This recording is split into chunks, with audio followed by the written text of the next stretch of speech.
Doctors जब Sheehan के test check करते हैं तो फौरन अंदाजा हो जाता है कि उसका दिल मुकम्मल तौर पर कमजोर हो चुका है। डॉक्टर बाहर आकर गाजी यूसुफ को परेशानी से बताते हैं, अगर फौरी दिल की पेवंदकारी न की गई तो हम सिहान को नहीं बचा पाएंगे। ये सुनकर इल्फ के कदमों तले जमीन निकल जाती है। वो बेअख्तियार आईसीयू में दाखिल होती है, जहां सिहान जिंदगी और मौत की किशमकिश में मुब्तला होता है। उसे उस हाल में देखकर इल्फ टूट जाती है, क्योंकि उसके दिल में सिहान के लिए बेपनाह मोहब्बत होती है। चंद लम्हे खामोश रहने के बाद वो मजबूत लहजे में डॉक्टर रियाज से कहती है, मेरा दिल सिहान को दे दीजिए, मुझे सिर्फ उसकी जिंदगी अजीज है। गाजी यूसुफ ये बात सुनकर सकते में आ जाते हैं और नम आंखों से कहते हैं, बेटी, अगर तुम्हें कुछ हो गया तो मेरा बेटा भी कभी खुश नहीं रह सकेगा। एल्फ रोते हुए जवाब देती है, जब उसे होश आए तो उसे सच मत बताइएगा, बस कह दीजिएगा कि मैं तुर्की चली गई हूँ। वहां मेरी बहन इल्हाम रहती है, जो शक्ल में बिल्कुल मेरी जैसी है। कुछ ही देर बाद एल्फ को ऑपरेशन थिएटर ले जाया जाता है। किस्मत का अजीब फैसला ये होता है कि इल्फ अपनी जान कुर्बान करके सिहान को नई जिंदगी दे देती है। कामयाब ऑपरेशन के बाद डॉक्टर ऐलान करते हैं कि सिहान खतरे से बाहर है, मगर इल्फ हमेशा के लिए इस दुनिया से जा चुकी है। ये खबर सुनकर गाजी यूसुफ जज्बाती हो जाते हैं और शुक्राने के नवाफिल अदा करने का हुक्म देते हैं। फिर वो डॉक्टर से पूछते हैं, मेरा बेटा कब तक होश में आएगा? डॉक्टर जवाब देते हैं, कम इज कम 3 दिन लग सकते हैं।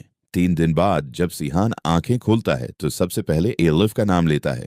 गाजी यूसुफ हकीकत छिपाते हुए कहते हैं, बेटा, एल्फ अपनी बीमार बहन के पास तुर्की गई है। ये सुनकर सिहान बेचैन हो जाता है और फौरन तुर्की जाने की जिद करता है। अगले ही दिन वो फ्लाइट के जरिए तुर्की रवाना हो जाता है। दूसरी तरफ औरंगजेब को जब एल्फ की कुर्बानी का पता चलता है तो उसके दिल में नफरत की आग भड़क उठती है। वो फौरन तुर्की पहुंचकर इल्हाम को सब कुछ बता देता है और कहता है, तुम्हारी बहन की मौत के पीछे असल वजह सिहान और इसका खानदान है। ये हकीकत जानकर इल्हाम शदीद सदमे में चली जाती है। उसकी आंखों से आंसू रुकने का नाम नहीं लेते।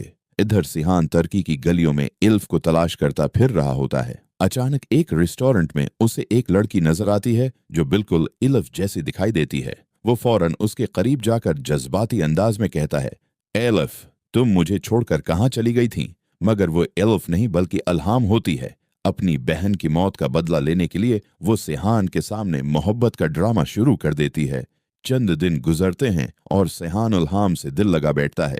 एक दिन वो उसे एक खूबसूरत मकाम पर ले जाकर अपनी मोहब्बत का इजहार करता है, मगर इसी लम्हे इल्हाम सारा सच उसके सामने रख देती है। वो सर्द लहजे में कहती है, मैं एल्फ नहीं हूँ, मेरा नाम इल्हाम है और तुम्हारे सीने में धड़कने वाला दिल मेरी बहन का है, जिसने तुम्हें बचाने के लिए अपनी जान कुर्बान कर दी थी। ये हकीकत सुनते ही सिहान शदीद ज़हनी सदमे का शिकार हो जाता है। इसके सीने में दर्द उठता है और वो जमीन पर गिर पड़ता है। इल्हाम घबराकर उसे फौरन अस्पताल ले जाती है। जब गाजी यूसुफ अस्पताल पहुंचते हैं तो वो इल्हाम के सामने हाथ जोड़कर कहते हैं, बेटी, मेरे बेटे को बचा लो, मैं अपनी गलतियों की माफी मांगता हूँ। अब सवाल ये पैदा होता है कि क्या इल्हाम अपनी बहन की मौत का बदला लेगी या फिर सिहान को मुआफ कर देगी।